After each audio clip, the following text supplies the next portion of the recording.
Bom, eu vim aqui contar um pouco da minha história pra vocês, um pouco da minha infância pra vocês e vim mostrar pra vocês como que o dinheiro, ele muda as pessoas, né? Como que o dinheiro, ele entra realmente na mente das pessoas. E foi isso que o dinheiro fez com a minha mãe. Minha mãe, né, me contou que quando ela engravidou de mim, ela tinha 15 anos de idade. O meu avô, o pai dela, por ser muito rígido, e aquele homem, né, de interior e tal, acabou colocando ela pra fora de casa, né, porque falou que era uma vergonha e tudo mais. Ela com 15 anos de idade está grávida. E foi quando ela veio morar com meu pai. Meu pai, depois que ele começou a beber, ele começou a ficar agressivo com a minha mãe. Minha mãe dizia que ele batia muito nela. Minha mãe já quase me perdeu, né, por conta de surra, né, que ela levava dele. E depois que eu nasci, a minha mãe continuou passando por vários tipos de agressão, de humilhação, né. Então a minha mãe decidiu fugir. Quando ela fugiu, pediu ajuda a uma tia dela, né, que era a irmã da minha avó. E foi quando essa tia dela ajudou ela e tal. E ela conseguiu, né, arrumar uma casinha, né, bem pequenininha mesmo, né, que minha tia conseguiu arrumar pra ela. E aí minha mãe ficou vivendo naquela casinha e ela começou a fazer faxina, né, pra casas grandes, né. Ela começou aí colocando um bilhete, sabe, que ela fazia faxina, né, por um valor justo e tudo mais, nas casas que, né, ali ela sabia que precisava de empregado, ou que tinha empregado, ou algo do tipo assim. E quando ela ia, né, para esse tipo de trabalho, né, de fazer faxina ou algo do tipo, até mesmo tinha fazenda que chamava ela, às vezes, quando era dia de matar gado, né, algumas coisas assim, que era festa de alguém da fazenda, chamavam a minha mãe ia, arrumava, né, junto com outros empregados, que a fazenda era muito grande. E eu ficava, né, com uma vizinha, né, que acabou pegando uma amizade ali com a gente. Minha mãe estava sempre na casa dela, ou ela estava sempre lá em casa. Então ela passava o olho em mim mesmo, tipo, eu ficava ali brincando com os filhos dela e tudo mais. Quando eu tinha 7 anos de idade, basicamente, a minha mãe, ela conheceu um rapaz lá na fazenda, né, e esse rapaz era um pouco mais velho que ela. Basicamente, ele era uns 10 anos mais velho que ela. E aí ela começou a se envolver com esse rapaz e tal. Esse rapaz, ele tinha ficado viúvo há mais ou menos uns 2 anos, né? Mas ele tinha uma condição financeira muito boa. E nisso a minha mãe logo se empolgou, né? Quando a mãe começou a ficar com ele, minha mãe soube, né, que ele tinha uma condição financeira boa e ele tratava minha mãe bem. Ele começou a dar presente pra minha mãe, começou a levar minha mãe pra comprar roupa e tudo mais. E minha mãe, ela começou a ficar empolgada com aquilo, sabe? Ela falava que a gente ia mudar de vida e tal, que a gente ia morar numa casa maior quando eles se casassem.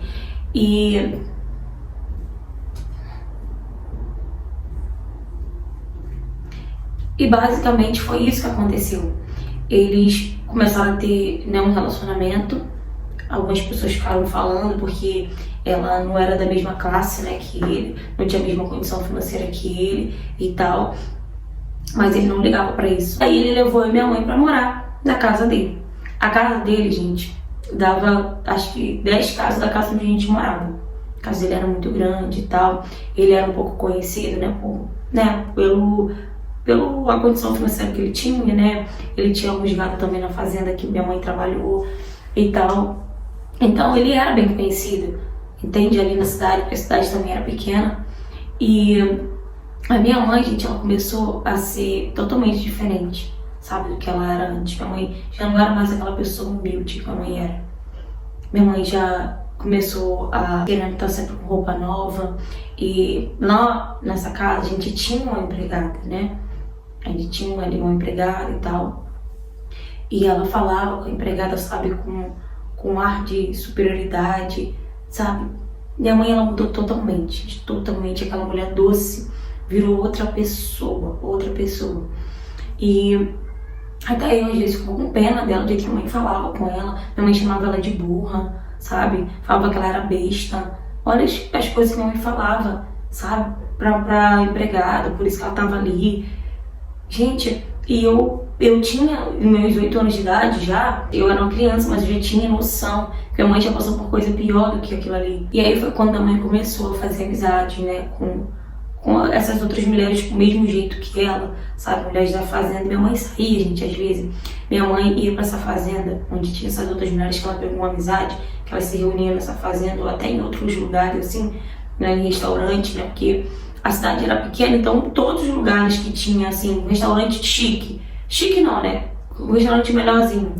Todo mundo sabia qual era o restaurante, todo mundo sabia quem trabalhava lá, todo mundo sabia quem frequentava lá, entende? E minha mãe começou a ir para esse tipo de lugares, fazer as festas que tinha, né, na fazenda. Minha mãe começou a ir. E às vezes, nem o meu padrasto ia, né, que era o namorado dela, nem ele ia. E foi quando, gente, eu comecei a querer colocar as roupas da minha mãe, os saltos da minha mãe, me maquiar igual a minha mãe, para vocês ver, né, como que uma mãe era um reflexo, né, como que os pais, na verdade, são um reflexo. E aí eu comecei a querer, tipo, me arrumar igual a minha mãe. E eu, toda vez que a mãe saía, que eu ficava ali, eu ia no quarto da minha mãe, eu colocava a roupa dela, sabe? Eu colocava os sapatos dela, ficava andando pra lá e pra cá, me olhando no espelho.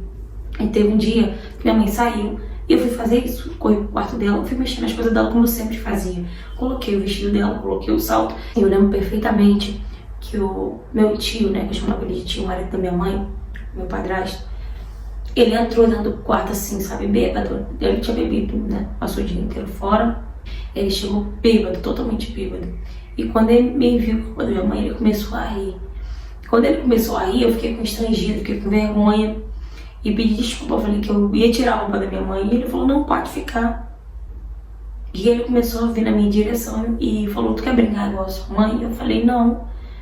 Eu nem sabia de que ele tava falando, mas eu falei que não, porque eu tava com medo dele. Eu vi que ele, sabe, ele tinha bebido, que ele tava bêbado.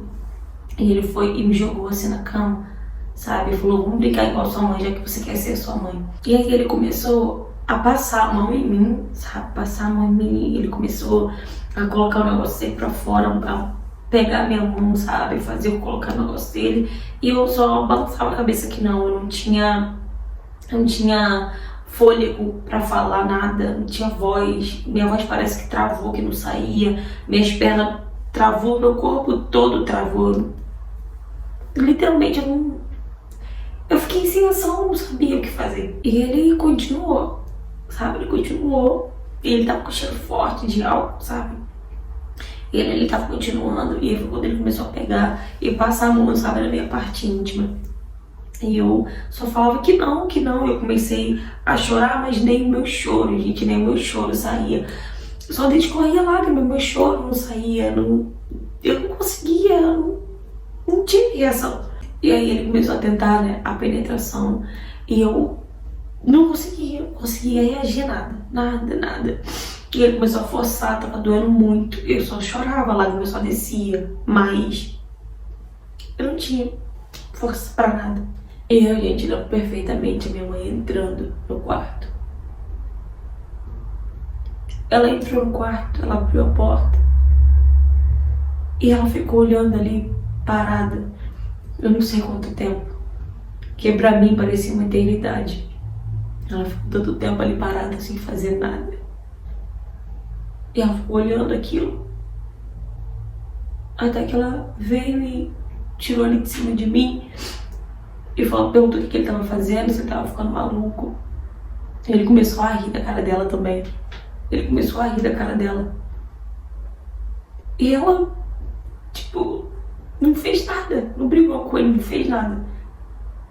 Ela simplesmente me pegou, me levou pro meu quarto. E chegou lá, ela perguntou só o que eu tava fazendo com a roupa dela. Foi essa a pergunta dela, o que você tava fazendo com a minha roupa? Eu falei, mãe, toda vez que a senhora saía, eu tinha essa mania de ir pro quarto da senhora e pegar a roupa da senhora e ficar andando, porque eu queria ser igual a senhora. E minha mãe pegou, sentou comigo e falou assim, vai tomar um banho, que daqui a pouco eu venho aqui conversar com você. E eu achei que ela fosse voltar lá no quarto, ela fosse esculhambar ele, que ela fosse pegar nossas coisas pra gente ir embora. Ou ela fosse, não sei, tomar algum tipo de providência, mas não. Ela voltou quando eu tinha tomado banho e ela sentou comigo e falou, olha, filho, o seu tio tava bêbado, desculpa ele tava bêbado, amanhã ele vai te pedir desculpa. Mas ele não sabia que ele estava fazendo a bebida. Ela faz isso com as pessoas. E enquanto ela ia falando isso, eu ia chorando, chorando. E ela começou a falar que não era pra me contar aquilo pra ninguém, porque aquela vida que a gente vivia, que a gente deixasse aquela casa, a gente não ia ter uma vida igual aquela que a gente tinha antes, a gente ia voltar a viver na desgraça, na miséria, na pobreza que a gente vivia antes. E ela ficava perguntando o tempo todo se era isso que eu queria. Óbvio, gente, que eu era uma criança, não tinha como responder se era aquilo ou não que eu queria. Eu só não queria mais passar por aquilo.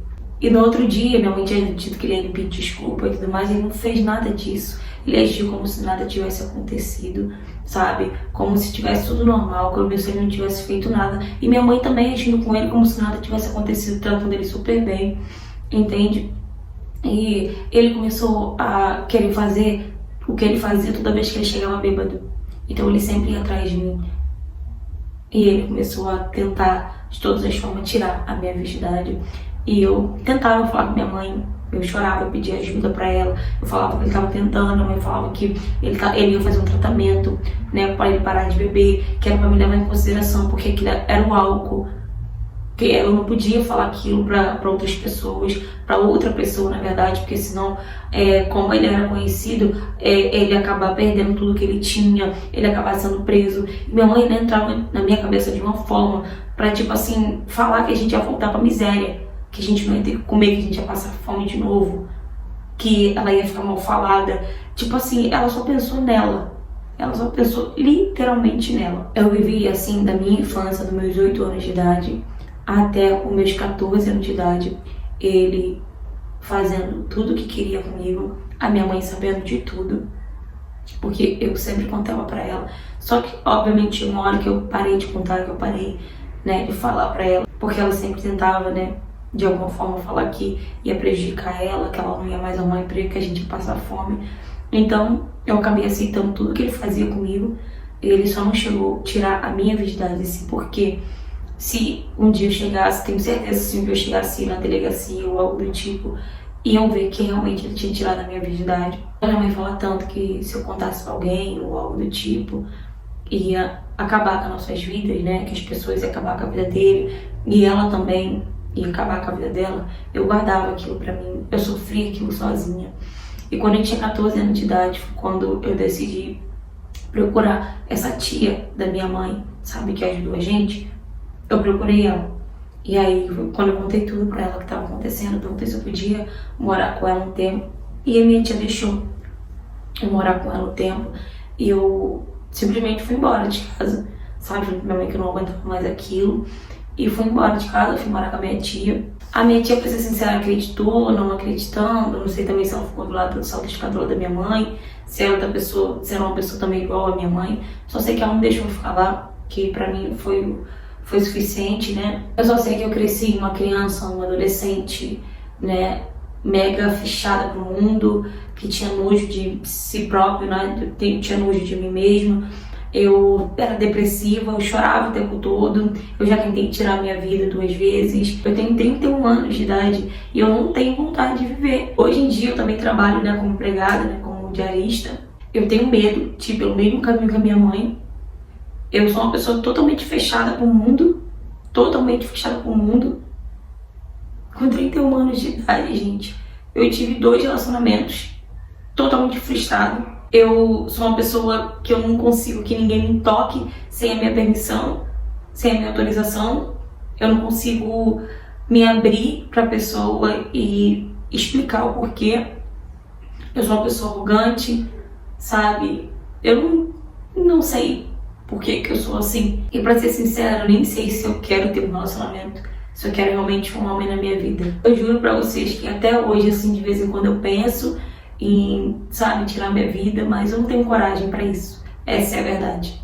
Fala, galera. Gente, é uma história muito triste, né? Mais uma história, né, de abuso infantil, né? Mais uma história que a mãe acoberta, né, o abusador. Eu fico muito triste, gente, quando eu recebo história assim, sabe? Eu fico muito triste, me dá um aperto no coração tão grande. Porque tu vê aí, né, a mãe, pra manter a vida que ela tinha, né, pra não voltar pra vida humilde que ela tinha.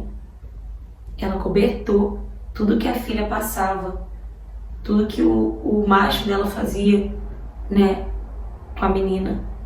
Realmente, o dinheiro, ele muda as pessoas. O dinheiro, ele entra, ele sobe pra cabeça, o poder sobe pra cabeça, sabe? Foi como ela mesma falou, que ela humilhava a empregada. Só que ela já passou por tudo aquilo. Se torna uma pessoa, sabe, sem nem empatia com o próximo. Pra vocês verem que nem com a filha, gente. Gente, olha, isso é absurdo, isso é um absurdo pra mim. Eu fico, sabe, revoltada com esse tipo de coisa. Gente, o amor de uma mãe para um filho é incondicional. Eu sou mãe, eu faria tudo pelo meu filho. Nunca que eu permitiria que alguém tocasse no meu filho. E meu filho me conta isso, simplesmente fechar os olhos. Jamais eu faria isso, gente. Deus me livre, deixa meu filho sofrer. Ver meu filho sofrendo. Só para manter a minha vida. Infelizmente, tem muitas mães que fazem isso. Que às vezes não é nem por conta do dinheiro, não. Por conta da condição financeira, da vida boa que tem, não. É por conta da dependência emocional ou do amor, né, que ela acha que tem pelo macho. E ela simplesmente prefere ficar com o macho do que com os filhos. Eu já trouxe vários tipos de histórias assim aqui no canal. É triste, né, demais. Infelizmente. Tá aí uma prova, né, de uma criança quando ela sofre um abuso. Um adolescente, quando ela sofre um abuso, que ela não tem apoio familiar, que ela não tem ninguém, sabe? Não tem uma estrutura, que ela não vai para uma terapia. Como que isso acaba afetando no futuro, né? Dessa criança, dessa adolescente. Olha quantos traumas, quantos bloqueios essa menina, né, desenvolveu por conta do que ela passou na infância, na adolescência dela. Mas hoje, eu digo pra você, não desista da sua vida. Você pode ser uma pessoa diferente, sim, da sua mãe. Você é diferente da sua mãe. Procure uma terapia, uma ajuda psicológica. Você precisa disso. Você precisa estar bem com você mesmo para você poder ter um relacionamento. Você precisa desbloquear esses bloqueios que você tem. Mas para isso você precisa de uma ajuda psicológica, você precisa de uma terapia. Então hoje, o meu conselho para você é procure uma terapia. Procure uma ajuda psicológica, um psiquiatra. Você vai ver como que você vai conseguir superar isso bem melhor. Então é isso, né? A gente tá em mais uma história, né, que revolta, sim, a gente mãe, de verdade, né? Se você tá passando por situação parecida, se você tá passando por algum tipo de assédio, algum tipo de abuso, ou algo do tipo, ou conhece alguém que tá passando por isso, gente, denuncie, diz que sim. Não deixe, gente, com que esses abusos saiam impune, não deixe com que isso aconteça. Não deixe com que ele faça outras vítimas. Então é isso, galera. Se você também tem algum tipo de história para me contar, seja ela qual for o tema, né, se você já passou por situação parecida, me mande mensagem no direct do Instagram, me siga nas minhas redes sociais, curta, comenta, compartilha bastante, né, esse vídeo pra gente poder crescer, né, esse canal. Eu tô trazendo mais história aqui pra vocês. E se você não for inscrito no canal, aproveita e se inscreve, tá bom? Um beijo e até o próximo vídeo.